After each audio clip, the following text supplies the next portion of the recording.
section of like that stand out. 2021. A little worried about the class of 2020. There's going to be some seniors. Well, like some of the tops. So like, you would help the average. You would have my AP Calc average next year. But you're taking this year. So that makes next year worse. You know what I'm saying? And then like, there's a couple softwares in AP Stats that'll take Calc as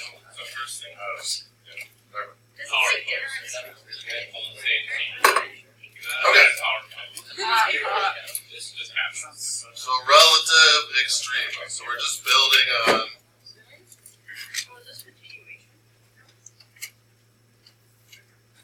Continuation of. It's a new topic that builds on the previous one. Extreme, it just means max or min. Relative max or relative min. Like extreme values, max and min. Extreme.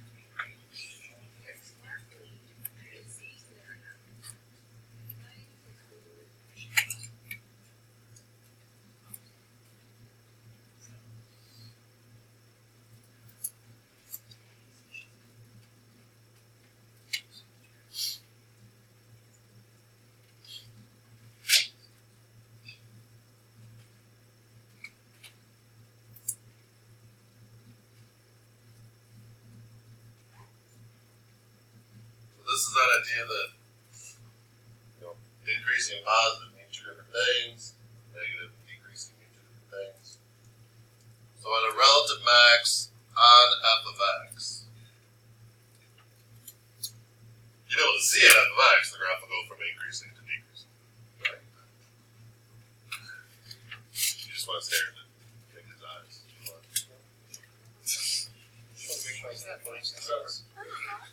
Oh, gotcha.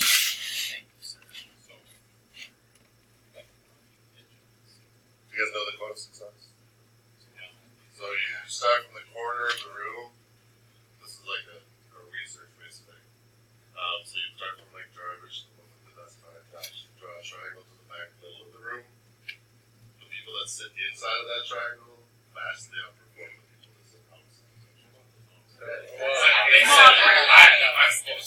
I think it probably goes right next to your shoulder. I don't know.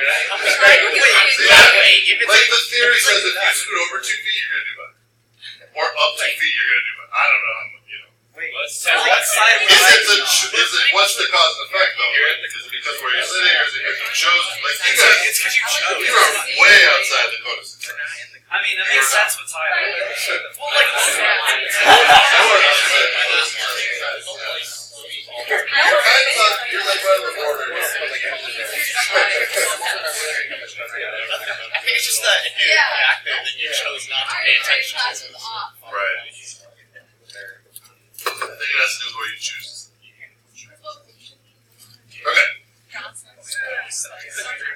Relative min.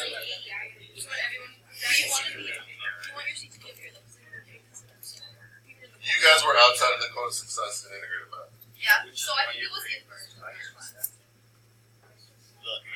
Really? You think it was?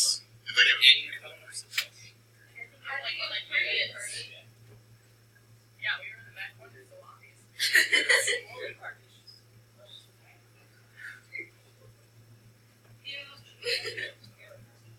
But that kind of like you chose to sit in front of stats. You chose to sit like away from being integrated because you wanted to like not do what I was doing with other stuff. Yeah.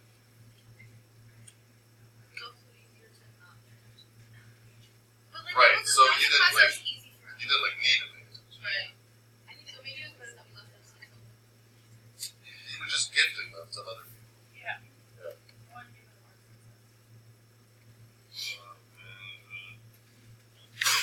How was that? I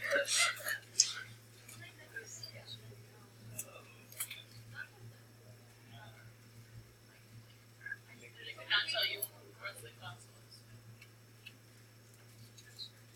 I had worked the last hour. I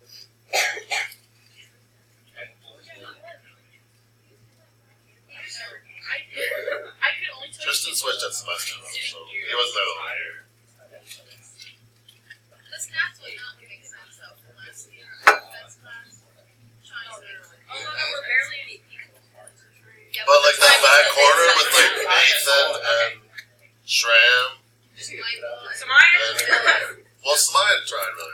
Yeah. Like he worked. He was just outside the cut. Yeah. He wanted to be in, but like his friends were out, so he was like, "Where do I go?" Alright. Okay, so we are looking for a relative max on the original f of x graph. And if you can see the f of x graph, it's really easy. You're just like, oh, there's the top of a hill. Let's write that too. Top of hill. Bottom.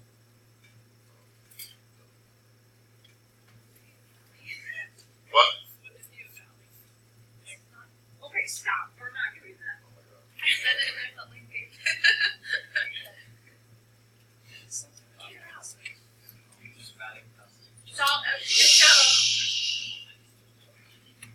So the word like I'm giving you an equation and you can't see the original graph. So we have to find where the original graph is increasing and decreasing without being able to see. So we take the derivative and we find when the derivative switches from positive to negative. And then that would mean the original graph switches from increasing to decreasing, and you get like a peak. So like usually it's more like this. Same thing down here. So I can't see f of x, but I'm asking you to find where there's valleys. So we look at the derivative, and when the derivative is negative, that means the original graph is decreasing. If it's positive, it means the original graph is increasing, so we get this valley. So let's work through a couple examples, and I'll show you what we're supposed to know how to do.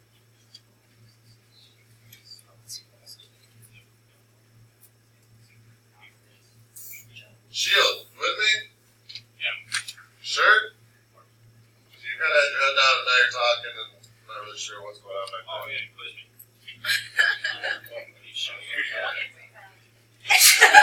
What is the a bottom? negative? Okay. First of all, here, are there any horizontal or vertical asymptotes? No, why not? No fractions, so we don't have to worry about it. Are there any discontinuities? No bottom, we don't have to worry about it. So we're going to find, I want to know when this graph is increasing and decreasing. I can't see this graph. So to get that information, I go down to the derivative level. And I'm going to set that equal to 0, get my critical points, set up my intervals. I'm going to do the same stuff I did yesterday, I'm just building one more step at the end. So I would like to be 4x to the third minus 2x. Set that equal to 0. Why am I setting that equal to 0? What does derivative tell me? It tells me slope. Why do I want the slope to be equal to 0? If you're turning around at the top of a hill, what's the slope? 0. If you're at the bottom of a valley, what's the slope? 0. So that's what we're doing. We're setting the slope equal to 0. I gotta solve it. Do not add 2x to both sides and then cancel an x because you lose a variable. So I would factor what can I take out of both of those. You can do it either way. I'll do 2x, so let's say it's x squared minus, that'll be 2x squared minus 1 equals 0. So if I set this piece equal to 0, I can get x equals 0. If I set this piece equal to 0, so you add 1 to both sides, and I can do it in this case, I'm not going to like cancel an x, so I'm not going to lose an answer, so I can add it to the other side. So x squared equal 1/2, so x would equal plus or minus the square root of 1/2. There's 2 square roots of 1/2, right?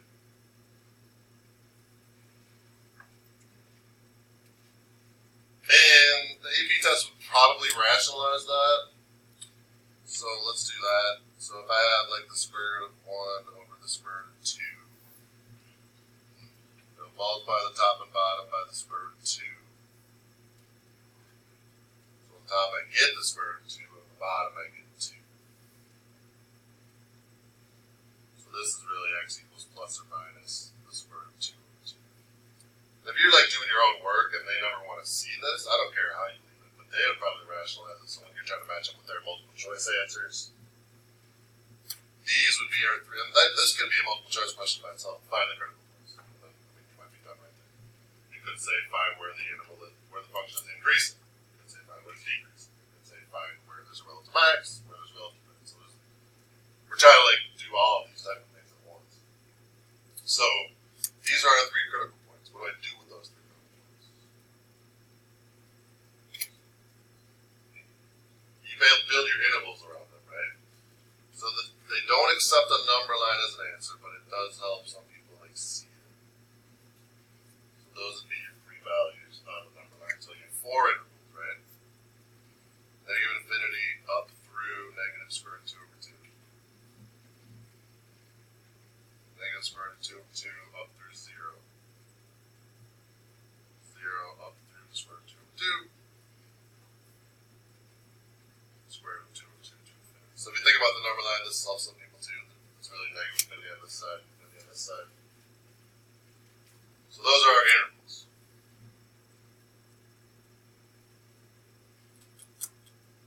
We're waiting for some people are still writing, so I'm waiting for people to come. This is the same as yesterday, right? Like I haven't even done anything new yet. I know they used to. Probably like 10 years ago, they said we stopped doing it. So I don't know why. I'll still use it to show you some things. They just don't. And you can use it in your work. I think it's very helpful in your work, but when you submit an answer, it can't look like that. It doesn't really have that much of an effect. Okay, so I'm going to pick a point from in this interval and find out if the original graph is increasing or decreasing for this entire interval. So let's say I pick like -5. So I'm going to do f prime of -5. That's my representative point. Make sure it's lower than negative root 2 over 2. You do -1. So if I plug -5 in, you have choices. You can plug it into that one, or you can plug it into that one. Doesn't make a difference. You'll get the same result. I think it's probably easier to do this one. So -5 squared is positive, right? So times 2, now you're like 50. So this part in here will be positive. Agree?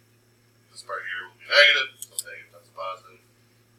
So the derivative here, f prime of x here, is less than 0, which means what's true about f of x? What? Decreasing, right? Are you good? Yeah, I'm good. Alright. I don't know why. Alright, give me a number between negative square root 2 over 2 and 0.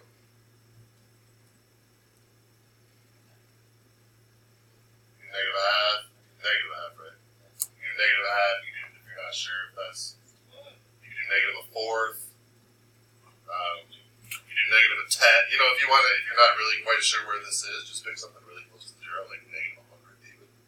Whatever, just, let's do negative a fourth. So I'm going to take negative a fourth, plug it back in there. What's negative 1/4?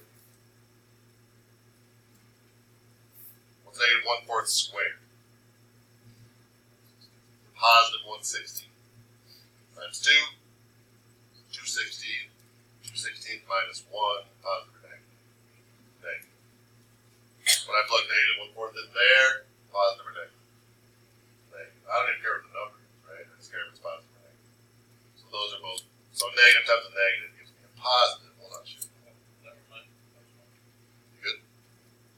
So the derivative there is positive. Yeah.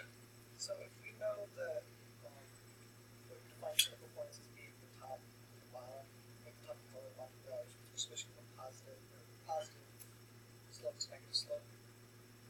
Given one, can't we know the rest of the graphs by all? So there are graphs that, I mean, so usually, there are graphs that go like this. Yes. And then, but then it would go increase, increase. So it wouldn't alternate. You know what I mean? So you're usually right, but you're not always. So I wouldn't do it. Okay. Any other questions before I keep going here? So between 0 and root 2 over 2, let's say we pick positive fourth. So positive fourth squared is 1/16. Times 2 is 2/16. 2/16 minus 1 is a negative number, right? 2 times the fourth is a positive number, so positive times negative is negative. So f prime of 1/4 gives me a derivative that is less than 0 and means f of x is decreasing. You guys alright that back there? That table outside the cone of success seems to be chatting. switch. I'm outside of the closest success. We already just discussed it.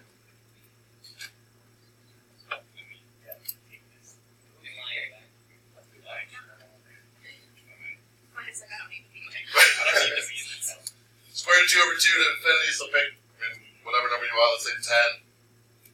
So that's right with 10. Isn't everything just going to be positive then?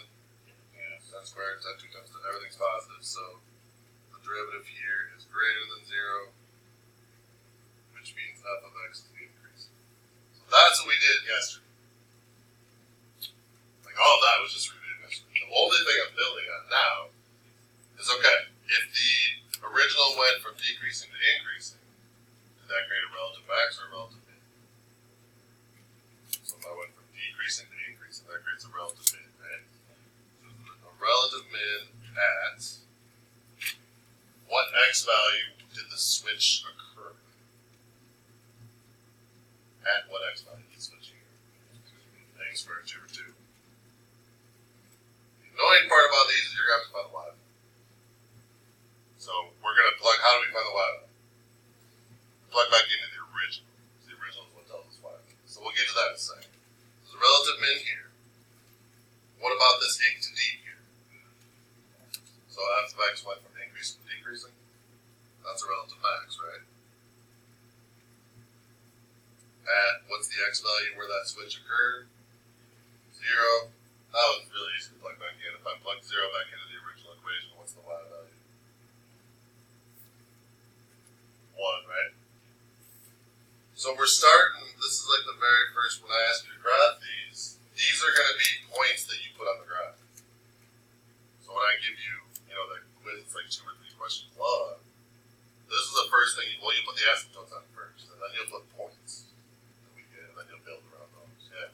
So follow up question. There's no, like, continues increasing, it's not relative max or relative min, right? It's just there. Right, it'll be a point of inflection, which we'll use for the next, because it changes concatenate. And then relative min, over here, right, because we go deep to inc, at square root of 2 over 2, comma, whatever. Questions on, like this right here is the new material. I mean, the notes I gave you, right? But then this is like how you do it in the problem. So the hard part about this is probably plugging back in. Most of them are a little more straightforward, but I picked one that's like a root. So it'll be a little harder for you guys, so I can go through it with you. So you guys try it first. Plug in negative square root 2 over 2 into the original equation. See what you get.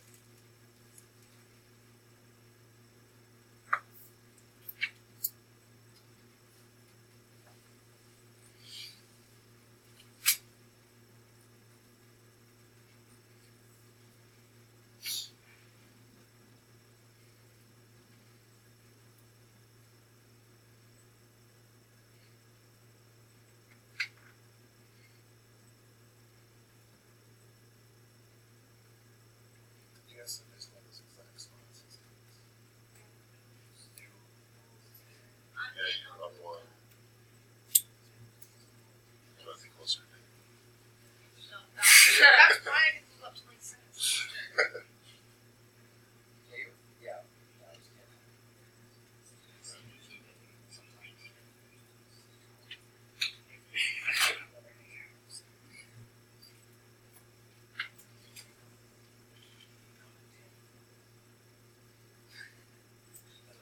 Three-fourths.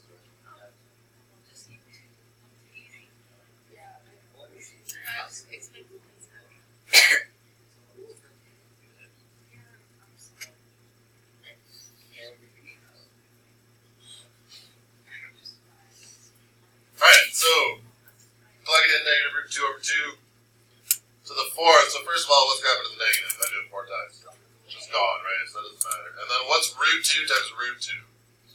2. So that's 2 of them. And then root 2 times root 2? 2. So then when I have 2, put those together, it's 4, right? Over, what's 2 to the 4? 16. Minus, and then now I'm just squaring it. So root 2 squared is 2, and 2 squared is 4. Plus 1. So if you want to throw those all in the common denominator situation, you'd have like 1/4 minus 2/4 plus 4/4. So your answer should be 3/4. So your relative min here. And like just getting to where we're starting to graph these, I'm not asking you to graph them yet. But I'd have a point at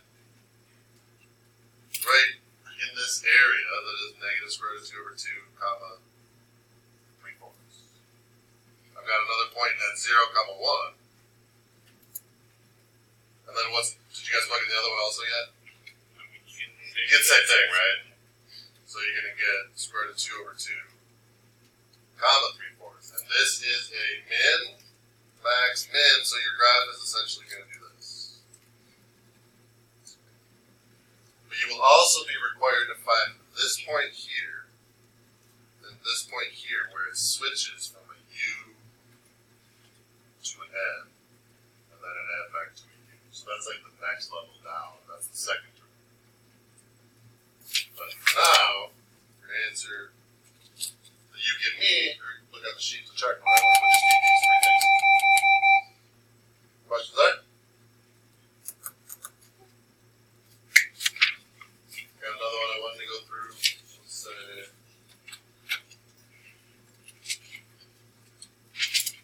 2x minus 2 to the 2/3.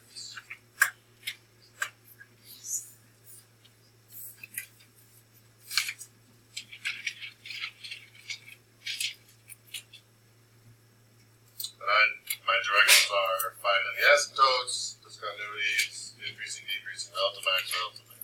So are there any asymptotes? No, because there's no fraction. So we start taking the derivative.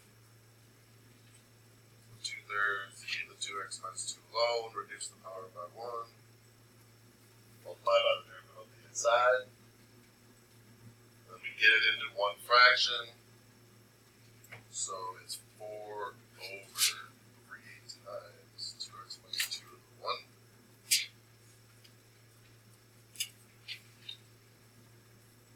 Agree with the derivative? So to find critical points, I set the top and bottom equal to 0. So 4 equals 0. So that's useless, doesn't tell me anything. 3 times 2x minus 2 to the 1/3 equals 0. That 0 doesn't care if you divide by 3, and it doesn't care if you raise both sides to the 3rd power. Essentially, you just have 2x minus 2, which will give you x equals 1, right? So 1 point to build around, so how many intervals do I have?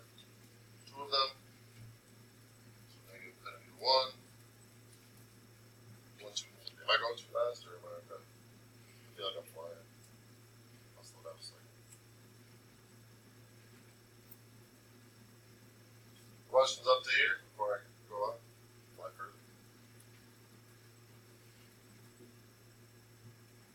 Alright, so I pick a representative point from each interval, and where do I plug back into? The derivative. Why? Because it shows me the slope. Thank you. So think about why you're doing what you're doing too. Don't just think, here's the steps, Because this all comes up graphically, it all comes up in integrals. These concepts are important to understand. So I'm going to say 0. So f prime of 0. If I plug 0 in, again, you can do it to whichever level you want, or whichever version you want. I think that version is easier for most people. 0 minus 2 is negative 2, and then the 3rd root of a negative, is that positive or negative? It's still negative, right? Because like a negative cubed, and a negative times a negative times a negative is a negative, is 2. I don't want to put the wrong 2 fingers on, flip it up. 2 of those cancel, you have 1 negative sign left. Times 3, so your bottom here would be negative, your top would be positive, so f prime of 0 is less than 0, which means f would be decreasing.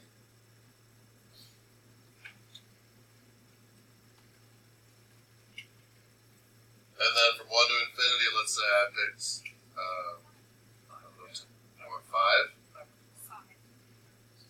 Oh, because it works out. F prime of 5. So if I plug 5 in, 2 times 5 is 10, 10 minus 2 is 8, then you can actually take the 3rd root of 8. But I don't really care about the number, right? The 3rd root of 8 is 2, but all I care about is that it's positive. So I have a positive on the bottom and a positive on the top. So that's positive, which means f is increasing interval. So then my original graph goes from decreasing to increasing, which creates a relative min. So we go from down to up. So relative min at the x value where that occurs is 1. Because that's like the one that's shared, you know, that's where it's switched. How do I find the y value that goes with it? Plug into the original. What's 2 times 1? 2 minus 2, 0. Third root of 0, 0, 0 squared, 0. That'll be your answer there. How many we're working ahead of me and you already have that? And you're just waiting for me to catch up. Alright. Questions I can help with then? Any of this? Alright. I don't know if I've printed yours yet or not. I'll get it to you in, I think it's still not true. Yeah, I'll be back in a minute.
So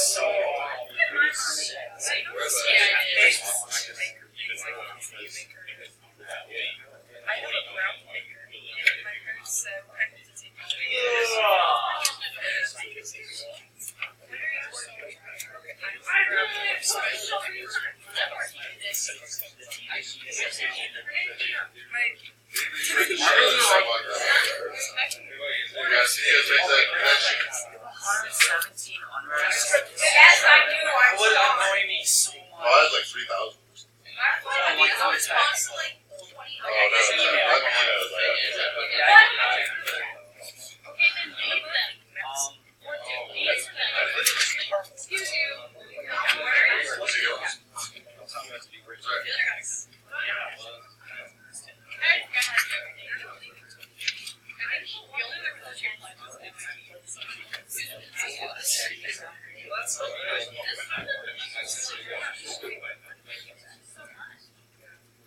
I mean, so I gave you 10. I'm not saying you need to do all 10 or anything, but I would definitely do a few. Alright. Oh, that's the one I put on the test. You might want to pick a few different kinds, you know, like do one with an exponent, do one where it's a chain rule, do one where it's a quotient. Remember when I said I liked this class?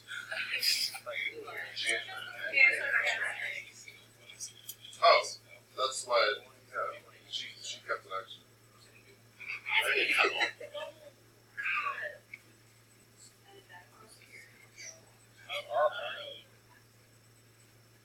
She doesn't even feel bad, she just knows how to pretend.